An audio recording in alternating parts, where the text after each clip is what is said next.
Hello good morning दोस्तों, welcome to my YouTube channel test study IQ. आज 28 जुलाई 2020 के जितने भी इंपॉर्टेंट क्वेश्चन हैं हम उन सब के बारे में डिटेल के अंदर आज इस लेक्चर के अंदर पढ़ेंगे। तो शुरुआत करते हैं हमारे पहले क्वेश्चन से। पहला क्वेश्चन हमारा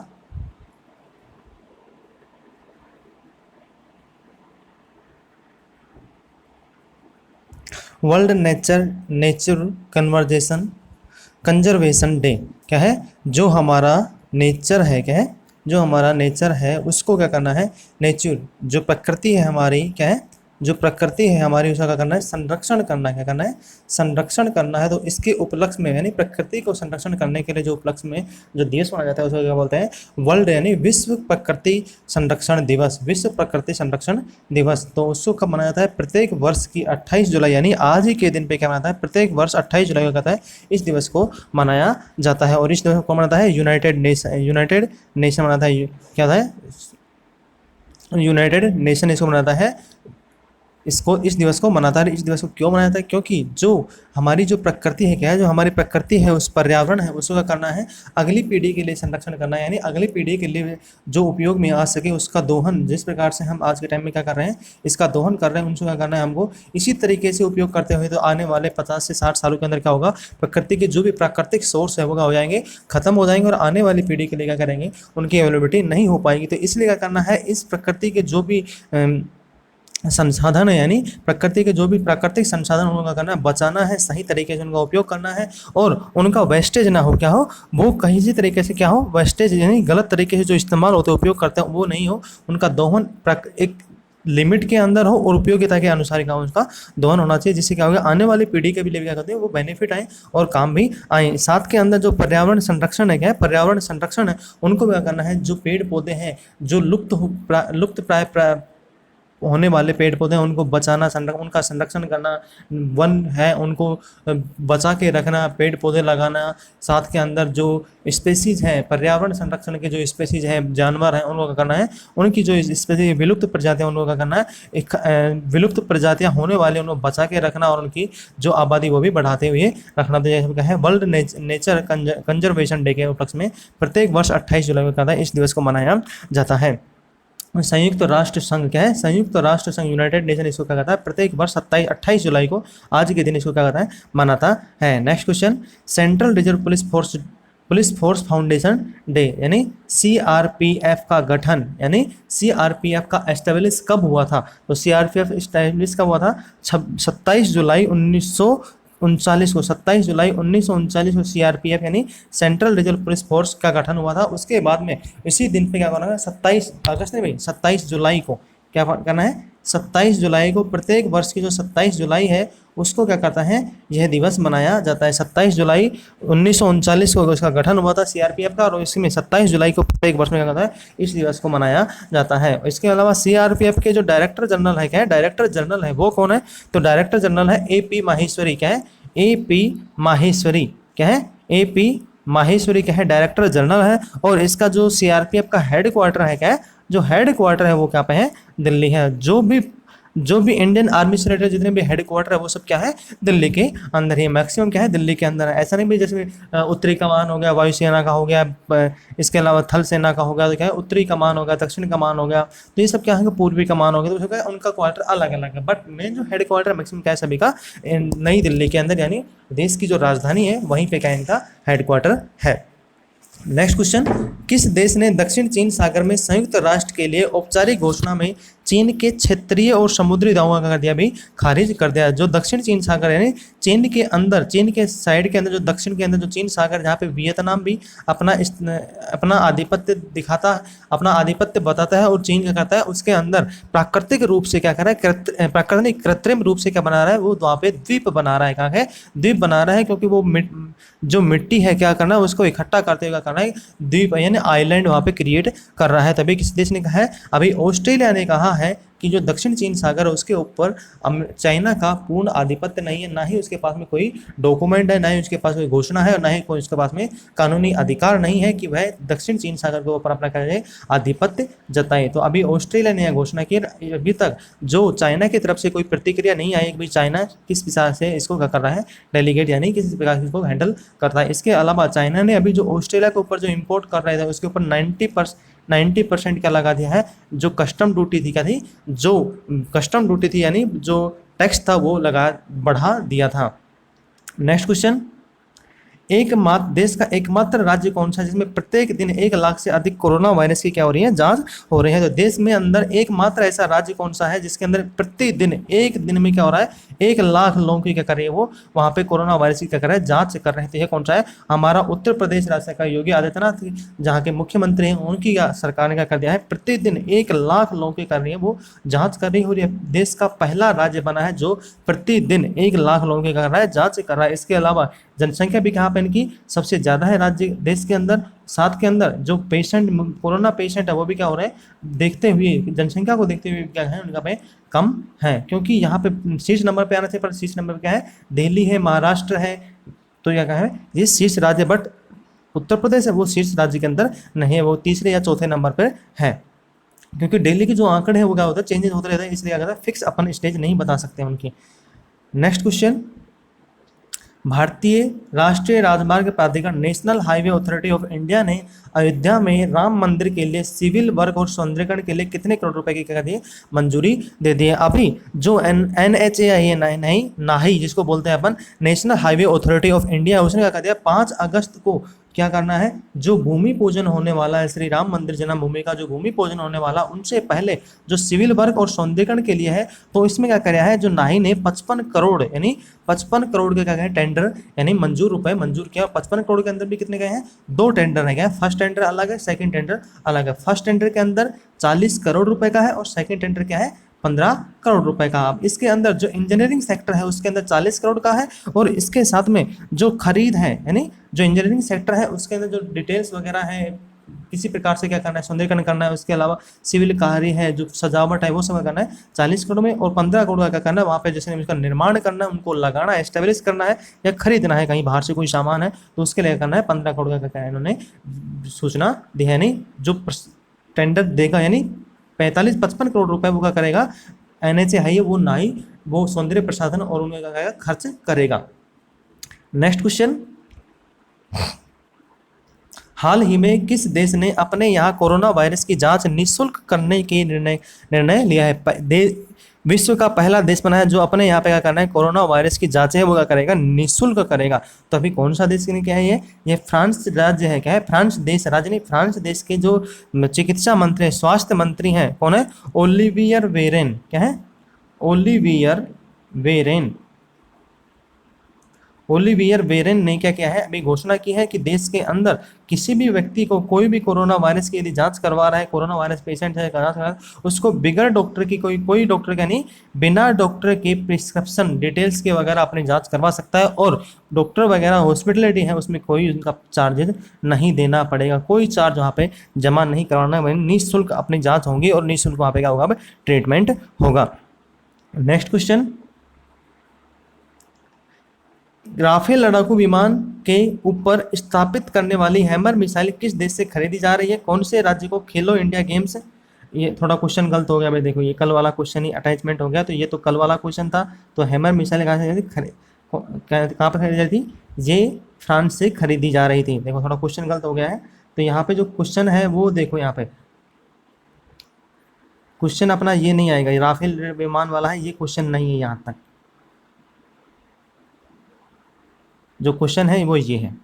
क्वेश्चन है कौन से राज्य को खेलो इंडिया गेम्स 2021 के चौथे संस्करण की मेजबानी सौंपी गई है। तो किस राज्य को चौथे संस्करण की मेजबानी सौंपी गई है, तो हरियाणा राज्य सरकार को क्या करता है, चौथे संस्करण जो खेलो इंडिया गेम 2018 के अंदर 18 के बाद में 2020 के अंदर होने वाले थे, तो उनको क्या कहते हैं, पोस्टपोन कर दिया है। तो अभी 2021 के अंदर जो खेलो इंडिया गेम्स होंगे, चौथा संस्करण होगा, वो कहाँ पे होगा, हरियाणा के अंदर होगा। और हरियाणा ने 2018 के अंदर जो खेलो इंडिया गेम्स के तीसरा संस्करण था, और कहाँ पे हुआ था, वो गुवाहाटी के अंदर हुआ था। क्या था, गुवाहाटी असम के अंदर हुआ था। वहाँ पे सबसे ज़्यादा जो मेडल जीते थे वो किस राज्य के खिलाड़ियों जीते थे, वो हरियाणा के राज्य के खिलाड़ियों, जिसमें क्या था 200 मेडल जीते थे, और 200 मेडल के साथ क्या था, हरियाणा इसमें क्या था, शीर्ष राज्य रहा था। क्या था, शीर्ष स्टेज के ऊपर कौन सा राज्य रहा था, हरियाणा रहा था। तो कौन से राज्य को खेलो इंडिया गेम 2021 का आयोजित करवाएगा, हरियाणा राज्य सरकार खेलो इंडिया 2021 का कराएगा, चौथा संस्करण उसका आयोजन करवाएगा। और जो हरियाणा के जो मुख्यमंत्री है यानी CM है वो कौन है, मनोहर लाल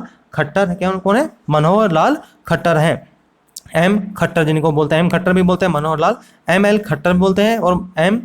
एम खट्टर भी बोलते हैं, एम एल खट्टर भी बोलते हैं, या मनोहर लाल खट्टर, तीनों ही क्या नाम है, मनोहर लाल खट्टर जी क्या वहाँ के मुख्यमंत्री हैं। और इसके अलावा वहाँ के जो राज्यपाल है क्या है, जो गवर्नर है वो कौन है, सत्यदेव नारायण आर्य क्या है, सत्यदेव नारायण आर्य वहाँ क्या है, राज्यपाल हैं।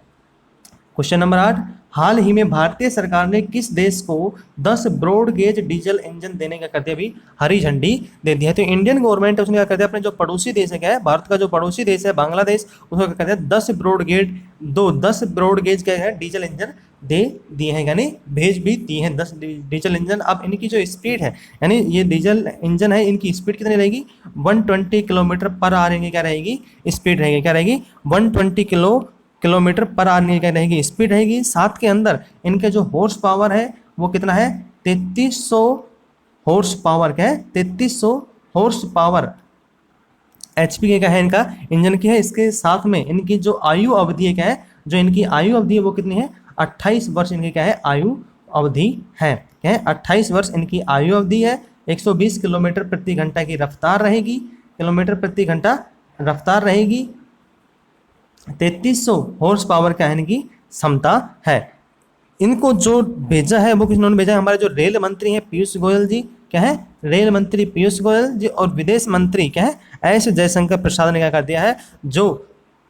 पश्चिमी बंगाल का क्या है, पश्चिमी बंगाल के नदिया जिले के अंदर जो गेंदे रेलवे स्टेशन है, क्या पश्चिमी बंगाल के नदिया जिले के गेंदे रेलवे स्टेशन से इनको भेजा गया, कहाँ पे, पश्चिमी बांग्लादेश के अंदर भेजा गया। कहाँ, बांग्लादेश के जो रेलवे स्टेशन है कौन सा है, दर्शना, बांग्लादेश का कौन सा रेलवे स्टेशन है, दर्शना, वहाँ पे इनको क्या करा है, भेजा गया है। और इंडिया का कौन सा है, गेंदे रेलवे स्टेशन से इनको बांग्लादेश के दर्शना रेलवे स्टेशन का तरीका है भेजा गया है। किनकी अध्यक्षता के अंदर, हमारे जो विदेश मंत्री एस जयशंकर प्रसाद और जो हमारे रेल मंत्री हैं पीयूष गोयल, उनकी देखरेख में इनको क्या करा है, बांग्लादेश में सरकार को सौंपा गया है। नेक्स्ट क्वेश्चन, संयुक्त अरब अमीरात के बाद किस देश ने अपना पहला मंगल मिशन सफलतापूर्वक लॉन्च किया है। तो ये क्वेश्चन इंपॉर्टेंट भी है, क्योंकि संयुक्त पहले किसने किया था, यूएई ने किया था, और यूएई का मिशन भी कब पहुंचेगा, फरवरी 2021 में पहुंचेगा। और इसी देश का भी मिशन कब पहुंचेगा, फरवरी 2021 के अंदर। दोनों देशों का मिशन है, मंगल मिशन के ऊपर, मंगल ग्रह के ऊपर पहुंचेगा। तो कौन सा देश है, चीन है, क्या है, चीन ने और संयुक्त अरब अमीरात ने क्या कहता है, अपना जो मंगल मिशन है वो लॉन्च कर दिया है। जो यूएई है उसने तो कहाँ से किया है, जापान से किया है, और जो चाइना है उसने क्या किया है, अपने ही देश चीन से ही, चीन का जो प्रांत है, कौन सा है, चीन का जो प्रांत है उनसे क्या कहते हैं, इसको लॉन्च किया है। चीन का जो वेनचांग स्पेसक्राफ्ट लॉन्च सेंटर है वहीं से क्या कहते हैं, इसको लॉन्च किया गया है। नेक्स्ट क्वेश्चन, भारतीय मौसम विभाग, इंडियन मेट्रोलॉजिकल ऑफ डिपार्टमेंट, विज्ञान विभाग ने पृथ्वी विज्ञान मंत्रालय ने अपने स्थापना दिवस पर कौन सा मोबाइल एप्लीकेशन लॉन्च किया है। तो अभी जो भारतीय विज्ञान यानी इंडियन मेट्रोलॉजिकल संस्थान है, उसने जो मौसम विभाग से संबंधित जो सूचनाएं हैं उनको प्रोवाइड करवाने के लिए क्या करे, एक एप्लीकेशन लॉन्च किया है। कौन सा एप्लीकेशन को, यह मौसम एप्लीकेशन ही क्या कर दिया उन्होंने, लॉन्च किया है। मौसम एप्लीकेशन में क्या होगा, दिन के अंदर क्या होगा, दिन के अंदर ये एप्लीकेशन 8 बार क्या होगा, अपडेट होगा, और जो मौसम से संबंधित जिस लोकेशन के ऊपर जो आप रह रहे हो उस लोकेशन के अकॉर्डिंग क्या करेगा, वो आपको मौसम की जानकारी प्रोवाइड करवाएगा। दिन के अंदर 8 बार अपडेट करते हुए जो डिटेल्स है, बारिश है, मौसम कैसा रहेगा, किस हिसाब से आंधी है, इसके अलावा तूफान है, तो सब अगर सूचना इनके बारे में प्रोवाइड करवाएगा दिन में 8 बार अपडेट करवाते हुए। नेक्स्ट क्वेश्चन, हाल ही में देश ने किस देश के साथ, हाल ही में अपने देश ने, देखो भाई देश जैसे भी आता है तो कैसे मतलब क्या है, हमारा देश, देश ने किस देश के साथ मुक्त व्यापार फ्री ट्रेटी एग्रीमेंट, क्या है, फ्री व्यापार करार के लिए बातचीत शुरू कर दी है। क्या है, फ्री व्यापार करार FTA के लिए बातचीत शुरू करने की प्रतिबद्धता जताई है। तो भारत ने किस देश के साथ में किया है, अभी ब्रिटेन के साथ में क्या कहते हैं, मुक्त व्यापार करार का क्या कहते हैं, समझौता करने की घोषणा की है। क्योंकि इससे क्या होगा, दोनों देशों के अंदर जो व्यापार होता है, क्या होता है, व्यापार होता है, उसमें क्या होता है, जो टैक्सेस है वो बच जाता है, और इनमें क्या होता है, दोनों देशों के बीच के अंदर जो व्यापार का जो एक्सपोर्ट है, इंपोर्ट हो जाता है, वो लेवल बढ़ता है। जैसे 2018-19 के अंदर दोनों देशों के अंदर जो वित्तीय बाजार था वो कितने में था, 16.87 अरब डॉलर, क्या है, 16.87 अरब डॉलर था, और जो 2019-20 के अंदर कम होते हुए कितना हो गया, 15.5 अरब डॉलर हो गया, क्योंकि 20 के अंदर क्या कोरोना वायरस से चलते हुए क्या था, एक्सपोर्ट और इंपोर्ट दोनों देशों के बीच में क्या हो गया, कम हो गया था। इसलिए क्या कहता है 2020 के अंदर 19-20 के अंदर ये कम हो गया, 18-19 में क्या हो गया, बढ़ा था, 16.8 था, और अब इसको क्या करना है, फ्री ट्रेड यानी मुक्त व्यापार संधि करने का घोषणा की है, जिससे क्या होगा, दोनों देशों में जो एक्सपोर्ट इंपोर्ट है उसमें क्या करेगा, टैक्सेस है उसमें बचेगा, तो प्राइस है, रेट है, वो भी क्या होगी, कम होगी। नेक्स्ट क्वेश्चन, साथ में जो हमारे देश के जो मसाले हैं वो क्या हो रहे हैं, मांग बढ़ रही है ब्रिटेन के अंदर, क्योंकि इम्यूनिटी सिस्टम क्या होता है, हमारे देश के जो मसाले बनते हैं उनसे क्या होता है, इम्यूनिटी जो स्ट्रॉन्ग की जा रही है, जैसे हल्दी हो गया, ठीक है, काली मिर्च हो गया, लौंग हो गया, इलायची हो गया, इनसे क्या कर रहा है, यूज करते हैं, जो विदेशों के अंदर लोग हैं वो क्या कर रहे हैं, डॉक्टर हैं वो क्या कर रहे हैं, अपनी इम्यूनिटी क्या कर रहे हैं, बढ़ाने की कोशिश कर रहे हैं, क्योंकि ये देसी क्या होते हैं हमारे, बहुत हेल्पफुल, हेल्थ के लिए बहुत हेल्पफुल होते हैं। नेक्स्ट क्वेश्चन, हाल ही में चर्चा I book Crick Panda Poopó नामक पुस्तक किसके द्वारा लिखी गई। अभी एक क्रिक पांडा पोपो बुक नामक लिखी गई है, नामक बुक पुस्तक लिखी गई है, चर्चा में क्यों है, क्योंकि इसके अंदर एक इस व्यक्ति के द्वारा जो भ्रमण किया गया था, क्या था, जो राज्यों के अंदर भ्रमण किया गया था उसके बारे में डिटेल के अंदर लिखा गया है, कौन कौन से राज्य में, जैसे बिहार हो गया और यूपी हो गया, महाराष्ट्र हो गया, कर्नाटक हो गया, इन सभी राज्यों के क्या घूमा था, इसलिए इन्हें क्या कहता है, अभी ऋषभ प्रतिपक्ष है, ऋषभ प्रतिपक्ष ने इस बुक को क्या है लिखा है, राइटर है ऋषभ प्रतिपक्ष, और इन्होंने क्या कहते हैं, जो राज्य है बिहार और जो यूपी है वहाँ का जो कल्चर है, क्या बिहार और जो यूपी है वहाँ का जो कल्चर है, उन्होंने घूमते हुए एक एनवायरमेंट है, इसके अलावा वेशभूषा है, परिवेश है, वो भाषा है, ठीक है, जितने भी क्या होता है प्राकृतिक जो भी हैं, प्राकृतिक संसाधन हो गए, साथ में प्राकृतिक जो मेले हो गए, वेशभूषा हो गई, संस्कृति हो गई, सभी के बारे में डिटेल के अंदर बिहार और यूपी की जो संस्कृति है उसके बारे में क्या कहना है, डिटेल के अंदर उन्होंने क्या कहा अपनी बिग बुक क्रिक पांडा पोपो में लिखा है। तो कौन है राइटर, ऋषभ प्रतिपक्ष इनका क्या है, राइटर है, लेखक हैं। नेक्स्ट क्वेश्चन, कौशल विकास के क्षेत्र में सहयोग करने के लिए भारतीय प्रौद्योगिकी संस्थान IIT Indian institute of technology Ropar के साथ किस राज्य सरकार ने समझौता किया है। तो कौन से राज्य में, रोपड़ कहाँ पे है, ये पंजाब के अंदर है, तो पंजाब राज्य सरकार ने क्या किया, इस पे समझौता किया है। अब जो आईआईटी है, क्या है, आईआईटी रोपड़ है, वो क्या करेगा, इस राज्य के अंदर जो भी आईटीआई यानी आई, देखो आईआईटी अलग है और आईटीआई अलग है, आईटीआई है, साथ में देश राज्य की जो पॉलिटेक्निक कॉलेज है उनके लिए क्या करेगा, एनवायरनमेंट और स्टडी मटेरियल जो तैयार कराएगा, साथ के अंदर जो एजुकेशन सेंटर है, क्या है, एजुकेशन जो सेंटर है यानी जो इंस्टीट्यूशन है वो क्या करेगा, उनका मॉडल तैयार करेगा, उनको बेनिफिट प्रोवाइड करवाएगा, साथ के अंदर उनके जो मॉडल है यानी जो एक्चुअली में एजुकेशन सिस्टम से जो संबंधित रिलेटेड जो मॉडल होना चाहिए उसके बारे में विचार विमर्श करेंगे, साथ में हेल्प प्रोवाइड करवाएगा। इसके अलावा जो राज्य के अंदर पानी से जो क्या होते हैं, चावल हो रहे हैं, और पानी से क्या हो रहा है, वहाँ पे चावल ज़्यादा होता है, बट पानी क्या होता है, नहरों के द्वारा आता है, तो जो पानी का जो बचाव करना है, पानी का बचाव करते हुए क्या करना है, उसको उपयोग में लेना है, वेस्टेज नहीं करना है, इन सभी के बारे में क्या करना है, डिटेल करना है। डिटेल में क्या करेगा, IITI और जो पॉलिटेक्निक है उनको क्या करेगा, एक फील्ड तैयार करवाएगा, साथ के अंदर उनको उपकरण भी प्रोवाइड करवाएगा। तो ये कौन से राज्य में क्या है, पंजाब राज्य सरकार के साथ में इन्होंने क्या है, तो पंजाब के जो मुख्यमंत्री कौन है, कैप्टन अमरिंदर सिंह, और राज्यपाल कौन है, क्या है, राज्यपाल कौन है, तो वीपी सिंह बदनौर, कौन है, वीपी सिंह बदनौर वहां का क्या है, राज्यपाल है। नेक्स्ट क्वेश्चन, खेल मंत्रालय और भारतीय टेबल टेनिस फेडरेशन ने किस देश के भारतीय टेबल टेनिस के कोच यिन वेई का अनुबंध बढ़ाने का फैसला किया है। तो कौन से देश का कोच है ये चाइना के कोच हैं, क्या है, चाइना के खिलाड़ी हैं, और ये इंडियन में क्या कर रहे हैं, टेबल टेनिस के लिए कोच है। अब इनका जो कार्यकाल है वो जो भारत खेल मंत्रालय और भारतीय टेबल टेनिस संघ उन्होंने क्या कर दिया, 4 साल के लिए क्या कर दिया, सभी का कार्यकाल इन्होंने कहा, एक नहीं भाई, जितने भी हमारे कोच है विदेशी हैं या स्वदेशी जो कोच है खेलों के लिए, उन्होंने कहा कार्यकाल 4 साल के बढ़ा दिया गया। अभी 2024 के अंदर 2028 के अंदर जो ओलंपिक होने वाले उसकी जो तैयारी है उनको देखने के लिए अभी एक नियम पारित किया गया था, उसके अंतर्गत कहा गया था कि खेल मंत्रालय किसी भी कोच के, किसी भी खेल के अंदर जो कोच है उनका एटलीस्ट एक संस्करण यानी एक ओलंपिक होने तक तो क्या रखेगा, उनको रखेगा, उसके बाद में क्या करेगा, उनका रिटायरमेंट देगा, जिससे क्या होगा, जो खिलाड़ी है वो क्या करेगा, सही तरीके से कोच और खिलाड़ी उसके बीच जो बॉन्डिंग होती है, क्या होती है, जो बॉन्डिंग होती है इसको समझेगा, साथ के अंदर खेल के अंदर क्या करेगा, अपनी जो स्पर्धा है साथ में जो अपनी 100% जो एबिलिटी उसको देने की कोशिश करेगा, और जो देश का क्या करेगा, आगे जाकर क्या करेगा, हेल्पफुल साबित होगी। नेक्स्ट क्वेश्चन, आज के लिए इतना ही। यदि आपको हमारा लेक्चर पसंद आता है आप इसे लाइक करें, शेयर करें, कमेंट करें, सब्सक्राइब के सामने जो बेल आइकन है उसको प्रेस करना ना भूलें। यदि लेक्चर पसंद नहीं आता तो आप इसे डिसलाइक करें, डिसलाइक करके कमेंट बॉक्स में लिखकर जरूर बताएं। तो आज के लिए इतना ही, धन्यवाद।